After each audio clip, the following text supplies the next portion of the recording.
গতকাল রাত্রে অরবিন্দ কেজরিওয়াল গ্রেপ্তার হয় ইডির হাতে। আর এই ইস্যুতেই আজ সকাল হতেই মুরলীধর সেন লেনে বিজেপির রাজ্য দপ্তরের অভিমুখে শুরু হলো বিক্ষোভ আম আদমি পার্টির।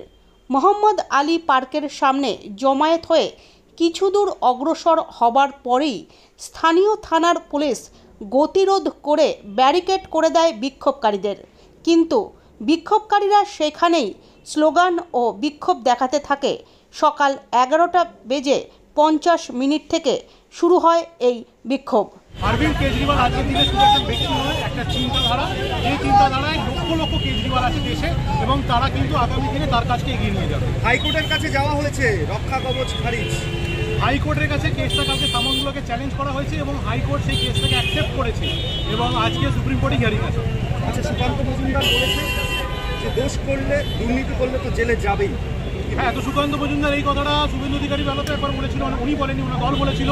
ভাগ মুকুল রায় ভাগ উনি বলেছিলেন। আজকে অজিত পাওয়ারকে চোর প্রধানমন্ত্রী বলেছিলেন। তারা যখন বিজেপিতে চলে যাচ্ছে তখন তারা সাধু হয়ে যাচ্ছে। প্রধানমন্ত্রী পুরো বক্তব্য হচ্ছে না খাউঙ্গা না খানে দুঙ্গা, जो খায়া হ্যাঁ उसको अपने पार्टी पे ले लूंगा। আচ্ছা, এটি সূত্রে যা খবর যে 10 থেকে 12 দিন পুলিশ নিতে চায়, কি বলবেন? দেখুন, সেটা তো জুডিশিয়ারিতে আসে, এখন এইটা নিয়ে কিছু বলবার নেই। কোর্ট কি রায় দেয় সেই নিয়ে আমাদের নজর আছে। যদি জেল হয়, পিসি হয়, তাহলে আপনারা এই বিক্ষোভ কতদিন চালাবেন?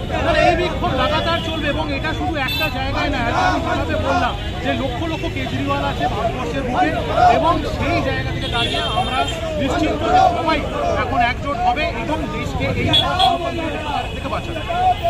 আপনার নাম? অর্ণব মৈত্র, চিফ স্পোকসপারসন আম আদমি পার্টি।